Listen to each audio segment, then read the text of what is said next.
Hi everyone, welcome back to Kavitha Sugar and Spice. ഇന്ന് നമ്മൾ തേങ്ങയൊന്നും ചേർക്കാതെ തന്നെ വറുത്തരച്ചിട്ടുള്ള നല്ല നാടൻ ഒരു കോഴിക്കറിയാണ് തയ്യാറാക്കാൻ പോകുന്നത്.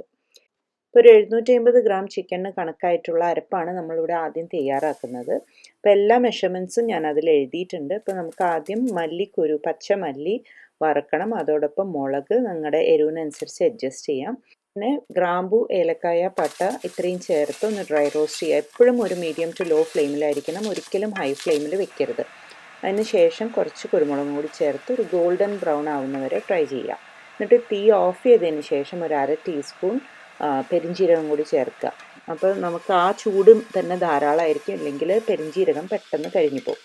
ഇത് അരച്ച് പേസ്റ്റാക്കി നമുക്ക് മാറ്റി വയ്ക്കാം. ഈ ഒരു പാത്രത്തിലേക്ക് ഒരു 2 ടേബിൾ സ്പൂൺ വെളിച്ചെണ്ണയിലേക്ക് 1 ടീസ്പൂൺ കണക്കായിട്ട് കടുക് ഇട്ട് പൊട്ടിക്കുക. അതിന് ശേഷം 2 മീഡിയം സൈസ് ഉള്ളി ചോപ്പ് ചെയ്തതും കുറച്ച് കറിവേപ്പിലയും ചേർത്ത് നന്നായിട്ടൊന്ന് വഴറ്റി കൊടുക്കുക. വലിയ ഉള്ളിക്ക് പകരം ചെറിയ ഉള്ളി വേണമെങ്കിൽ നിങ്ങൾക്ക് ചേർക്കാം, ടേസ്റ്റ് ഒന്നുകൂടി കൂടുകയുള്ളൂ. ഒരു 2 മിനിറ്റ് അതൊന്ന് വഴറ്റിയതിന് ശേഷം 1 ടേബിൾ സ്പൂൺ കണക്കായിട്ട് വെളുത്തുള്ളിയും 1/2 ടേബിൾ സ്പൂണിന് കണക്കായിട്ടുള്ള ഇഞ്ചിയും ചതച്ചത് ചേർക്കണം. അതൊരു പേസ്റ്റ് ആക്കരുത്, ചതച്ചിട്ട് തന്നെ ചേർക്കുക. എന്നിട്ട് അതിൻ്റെ പച്ചമണം മാറുന്നവരെ ഒന്ന് വഴറ്റി കൊടുക്കുക. ഇനി ഒരു ചെറിയ തക്കാളി ചോപ്പ് ചെയ്തത് ചേർത്ത് അതൊന്ന് സോഫ്റ്റ് ആവുന്നവരെ അടച്ചു വെച്ച് നമുക്കൊന്ന് കുക്ക് ചെയ്യാം. അതിനുശേഷം ഇതിലേക്ക് ഒരു 1/2 ടീസ്പൂൺ മഞ്ഞൾപ്പൊടി ചേർക്കാം. അതൊന്ന് ഇളക്കി കൊടുക്കണം. എന്നിട്ട് നമ്മൾ നേരത്തെ അരച്ച് നല്ല സ്മൂത്ത് പേസ്റ്റ് ആക്കി വെച്ചിട്ടുള്ള നമ്മുടെ അരപ്പ്, അതും കൂടി മസാലയുടെ അരപ്പ് അതും കൂടി ഇതിലേക്ക് ചേർക്കാം. മസാല ഒരു 2 മിനിറ്റ് കുക്ക് ചെയ്തതിന് ശേഷം നമ്മൾ കറിയുടെ പാകത്തിന് ചെറിയ കഷ്ണങ്ങളാക്കി മുറിച്ചിട്ടുള്ള 750 ഗ്രാം ചിക്കൻ ഇതിലേക്ക് ചേർക്കാം. ചിക്കനിൽ ഞാൻ ഉപ്പ് മാത്രം ഇട്ടിട്ട് പെരക്കി വെച്ചതാണ്. അപ്പോൾ അതിന് ശേഷം ഈ മസാല ഇതിൽ നന്നായിട്ട് കോട്ടാക്കണം. അപ്പോൾ ഫുൾ അതിൽ നല്ലോണം ഒന്ന് മിക്സ് ചെയ്യാം. ഇനി ഇത് അടച്ച് വെച്ച് ഒരു മീഡിയം ടു ലോ ഫ്ലെയിമിൽ ഒരു 5 മിനിറ്റ് നമുക്ക് കുക്ക് ചെയ്തെടുക്കാം. ഇതിലിപ്പം ചിക്കനിനുള്ള കുറച്ച് വെള്ളമൊക്കെ വന്നിട്ടുണ്ട്. ഇനി നമുക്കിതിലേക്ക് 1 കപ്പ് വെള്ളം ഒഴിക്കാം. നല്ല ചൂട് വെള്ളം തന്നെ ഒഴിക്കണം, അത് പ്രത്യേകം ശ്രദ്ധിക്കുക. അപ്പോൾ ഞാൻ ഇവിടെ മിക്സിയുടെ ജാറ് കഴുകിയിട്ടുള്ള 1 കപ്പ് വെള്ളമാണ് ഒഴിച്ചു കൊടുക്കുന്നത്.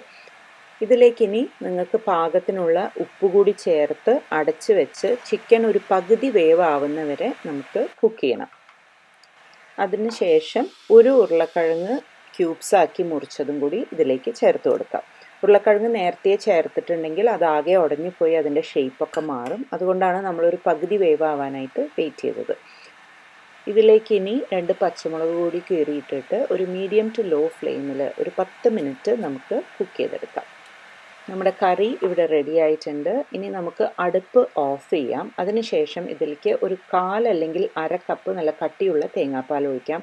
അതിൻ്റെ അളവ് നിങ്ങളുടെ ടേസ്റ്റിനനുസരിച്ച് നിങ്ങൾക്ക് അഡ്ജസ്റ്റ് ചെയ്യാവുന്നതാണ്.